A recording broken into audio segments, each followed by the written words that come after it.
La ciudad de Santa Clara era como muchas otras: calles transitadas, vecindarios divididos por la desigualdad y un sistema policial que inspiraba más miedo que confianza.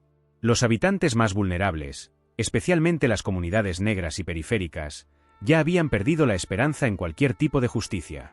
Dentro de la policía, el sargento Ricardo Almeida representaba lo más problemático. Alto, imponente y con casi 20 años de servicio, se enorgullecía de su control absoluto en las operaciones. Para Ricardo, la fuerza era la respuesta para todo, y aquellos a quienes él consideraba problemáticos merecían sentir el peso de su autoridad. Era una tarde calurosa cuando la protesta invadió las calles de Santa Clara. Un grupo de habitantes exigía más justicia e igualdad, reuniéndose frente al edificio del ayuntamiento. La manifestación era pacífica, pero la tensión en el aire pronto dio paso al enfrentamiento. Ricardo, a bordo de una patrulla y con la autoridad de siempre, comandaba la operación policial. Ya estaba impaciente con lo que veía como rebeldes tratando de desestabilizar la ciudad. Mientras las consignas resonaban por las calles, Ricardo observaba el movimiento de la multitud con ojos desconfiados. Vio a algunos jóvenes sosteniendo pancartas, otros gritaban consignas. Y entonces, en medio del tumulto, algo ocurrió. Un niño, de aproximadamente 8 años, se acercó a la línea policial con una expresión desafiante. Su nombre era Gabriel. Sin dudar, Ricardo dio la orden de que se lanzara gas lacrimógeno directamente sobre el niño, que estaba solo, con los ojos fijos en la policía. El humo envolvió rápidamente a Gabriel, que comenzó a toser, tropezar y arrastrarse por el suelo. El gas lo cegaba, hacía que su garganta se cerrara y apenas podía respirar. El caos se extendió, pero Ricardo no parecía notarlo. Estaba enfocado en la idea de mantener el orden. Cuando la noticia llegó a Raúl, la rabia lo consumió. Su hijo, víctima de un abuso directo, no era solo una estadística. Era un símbolo de lo que necesitaba cambiar. En el otro extremo de la balanza, Raúl Silva, el recién nombrado jefe de policía, había crecido en una de esas comunidades desatendidas. Era conocido por su integridad y por enfrentar con la cabeza en alto las injusticias del sistema.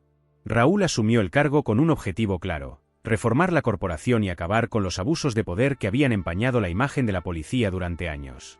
Ricardo veía a Raúl con desdén, considerándolo demasiado idealista.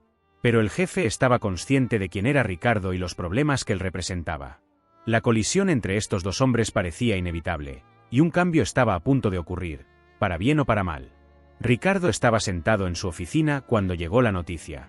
La imagen de Gabriel, tirado en el suelo, envuelto en gas lacrimógeno, fue grabada por un celular y pronto se viralizó en las redes sociales. Los mensajes de condena comenzaron a esparcirse rápidamente, y las miradas de los colegas en la comisaría empezaron a cambiar. Sin embargo, lo que más incomodó a Ricardo fue la llamada telefónica que recibió a continuación. Raúl Silva, el nuevo jefe de policía. ¿Tienes un minuto? Fue lo que dijo Raúl, con su voz fría y controlada.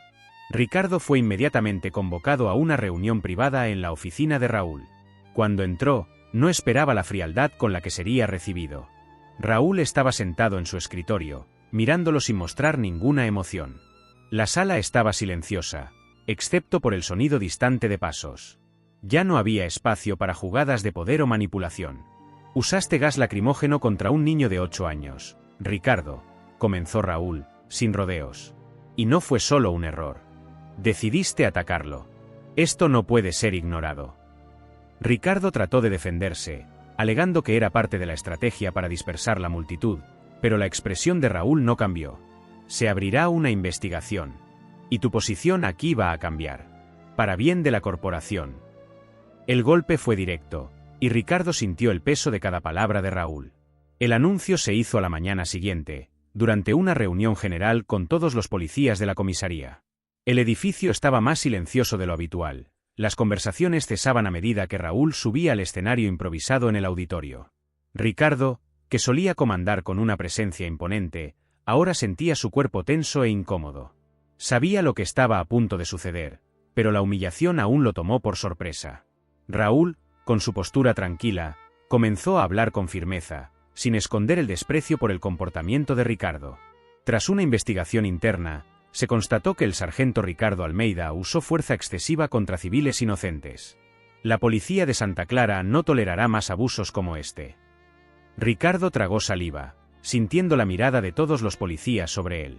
Algunos parecían satisfechos, otros incómodos. La caída de Ricardo no solo era un golpe a su carrera, sino una vergüenza pública.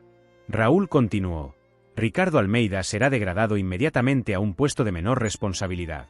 Ya no podrá participar en operaciones de campo. Espero que esta acción sirva de ejemplo para todos. El sargento sintió las palabras de Raúl como una cuchillada afilada. No podía reaccionar. Su autoridad fue arrancada ante todos. Nada volvería a ser igual. En los días siguientes a su degradación, Ricardo se vio aislado. El puesto en el que había sido colocado era uno de esos cargos sin prestigio, burocráticos, sin poder, sin influencia. El sargento, que antes dictaba la orden en las calles, ahora se limitaba a hacer informes y archivar papeles. Sus compañeros evitaban el contacto directo, y el desdén con el que lo trataban era más doloroso que la pérdida de su puesto. En uno de esos días, cuando estaba solo en su nuevo puesto, un informe sobre el incidente con Gabriel cayó en sus manos. Las palabras escritas por un colega eran breves, pero precisas. La narrativa detallaba lo que había sucedido: el abordaje violento, el niño caído en el suelo, el humo del gas y la reacción de la comunidad. Ricardo miró el papel durante varios minutos, como si esperara que algo cambiara. Intentó justificar lo que había hecho, pero las palabras en su informe no podían ser borradas. Sabía que su comportamiento había sido, como mínimo, irresponsable. Y ahora, con la humillación y el peso de la realidad sobre sus hombros, la verdad parecía imposible de ignorar. El niño no tenía culpa. Él había usado su autoridad contra un inocente. A medida que pasaban los días, Ricardo empezó a darse cuenta de que su visión sobre lo que estaba bien y mal se estaba desmoronando. La culpa le apretaba el pecho, y sabía que el camino de vuelta sería más difícil que cualquier operación que hubiera enfrentado. El cambio de Ricardo no pasó desapercibido. En la comisaría, los rumores se esparcían rápidamente. Algunos policías, especialmente los más viejos y con la misma mentalidad autoritaria de Ricardo, murmuraban insatisfechos. Para ellos, el castigo a Ricardo era una señal de debilidad, una concesión a un sistema que se estaba volviendo más débil cada día. Estos policías veían a Raúl como un idealista que no entendía la realidad de las calles. Por otro lado, muchos vieron la acción de Raúl como una señal de que las cosas empezaban a cambiar. Aquellos que, como Ricardo, habían cometido abusos a lo largo de los años, comenzaron a sentir la presión de un nuevo liderazgo. La corporación se estaba dividiendo entre los que aún creían en la vieja forma de actuar y los que veían en Raúl una oportunidad de redención. Ricardo, degradado y con la moral destruida, ahora se veía como parte de un cambio que nunca imaginó posible. Notaba la mirada diferente de sus compañeros, aquellos que antes lo respetaban, pero ahora lo evitaban. Había algo extraño en la comisaría, un ambiente tenso, como si todos estuvieran esperando el próximo paso. A pesar de todo, Ricardo comenzó a cuestionarse sobre su propio papel en esa transformación. Sentía, más que nunca, que debía cambiar.